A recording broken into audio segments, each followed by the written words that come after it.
په د قسمت په باره کې دا او د باچا قصه ده. یو باچا 5 لورګانې وي، ډېرې نازولې وي، ډېرې په مینه یې راغټې کړې وي چې د دنیا څه قسمه میوه وه، څرنګه خواهشاتو دي جنکولی وې، دې خپلو لورګانو نه به یې پوره کولې.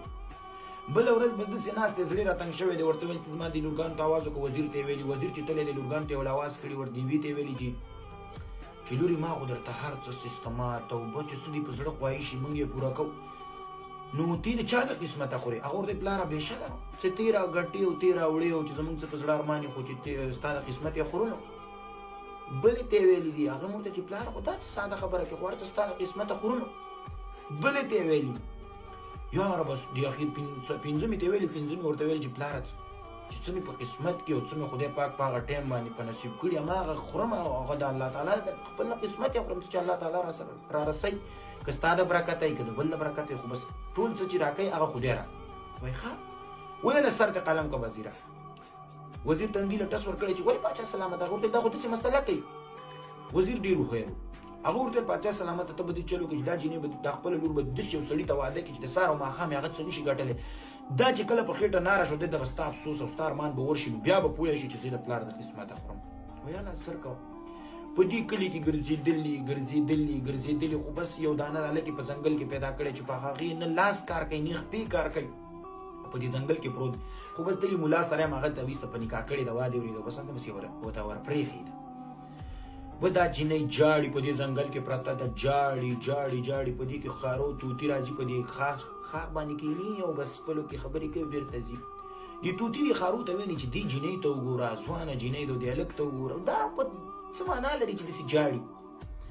خارو ورته ویلي دي واده ورېده چې دا کوم غول پراته دي دا موږ نه، دا کوم غول چې پراته دي دا زمونږ او دا به وټکوي دا به ورکړي، دا هلک به روغ رمټ شي.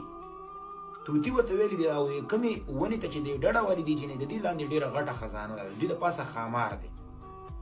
دا هلک دې لرګي راټولوي، جینۍ دې د بازار د ګودر نه اوبه راوړي، بس اوبه دې ګرموي په دې ځای دې اړه اخر به خامار مړ شي په ګرمو اوبو باندې، خامار ځای به راوکړي، خامار به دېسته ورته خزانه ده راواتي. خو دا توتي او خارو وخت برابر شوی پاڅېدلي، جینۍ پاڅېدلې د واده ورېدو، بس دا توتي او د خارو غولې راغوستې ټکولي دي، هلک یې ورکړي دي. هلک له چې ورکړي دي بس په دې کې د هلک روغ رمټ شوی دی. جینۍ ته ویل چې دا څنګه سیستم دی؟ هغه ورته دا ټوله خپله قصه کړې ده. هغه ورته چې په داسې حالاتو کې تا زه قبول کړم زما هم قبوله. ویلې ښه وایي و یاره بس وایي اوس به څه کوو؟ ورته ویلې بس ته لرګي راټوله او زه به اوبه راوړم. ښځه دا جینۍ اوبه راچلې وادرې او لرګي د هلک راټولې او بس ګرمۍ او په دې ځای یاړی اخر یې ورته چې اوس به څه کوو؟ ورته دا ځای راوکڼ چې ځای راکنلې هلته خامار مړ شوی ده، خامار یې دېسته راته د خدای تعالی غټه خزانه ده، خدای چې چاله ورکوي هغه داسې قسمت دي. یاره ډېره غټه خزانه یې را پیدا کړې چې پیدا کړې ورته جینۍ ته ویل چې اوس څه کوو؟ په دې ځای کې انجینران واچوو، په دې ځنګل کې بېرته ښایسته غټه بنګله باید جوړه کړو چې د هغې پاچا سلامت نه ښایسته بنګله وي. بس لګې دی او بس دا د مزدوران او دا خلک انجینران یې اچولي، داسې یو ښایسته بنګله یې روانه کړې ده چې بې انتهایي ښایسته بنګله یې روانه کړې، بنګله یې رسولې ده وروره، هر څه مال جایداد هر څه سره پرېمانه دي، دا ټولې پوره کړي دي چې اوس به څه کوو؟ خو بس دې جینۍ ته ویل چې نور دې په زړه ارمان شته که نشته؟ هغه ورته چې په زړه مې یو ارمان دی. ولې څه ارمان دی؟ چې د دغې پاچا سلامت له مې ډوډۍ کړې وي.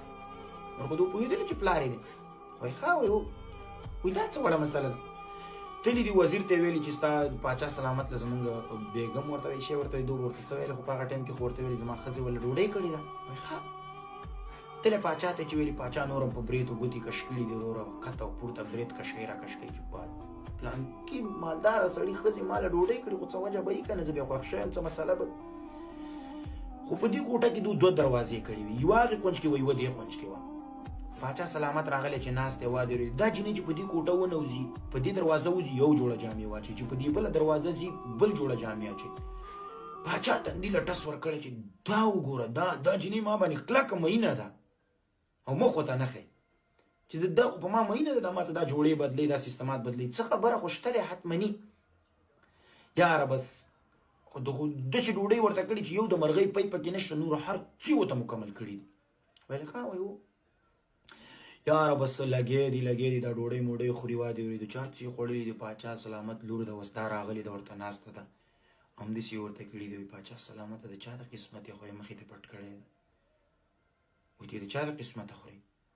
پلار یې تندي له ټس ورکړي چې دا خو زما لور ده. فقط دسترخوان یې قسم خوړلی دی چې والله نوم د خدای دی چې هر سړی د خپل قسمته خوري، څوک یې د چا د قسمته نشي خوړلی. څه چې په نصیب کې، څه چې دې وادې ورېده په قسمت کې، هغه خدای پاک د چا د یو وسیلې نه تا ته در رسوي. خو ستا به په قسمت کې، ته به اوس ګوره یو سړی په لار روان وي، تا له به یو شی درکړي وادې ورېده، هغه ستا په قسمت کې هغه به در وخوري. نو پلار یې تندي له ټس ورکړی چې واقعیت لورې زما تا ته تسلیم یم، دا هر سړی د خپل قسمته خوري. نو لو یو دوستانو، خدای دې وکړي چې دا ستاسو خوښه شي. دا د قسمت په باره کې وه. څوک د چا قسمت نشي خوړلی، هر سړی خپل قسمت خوري.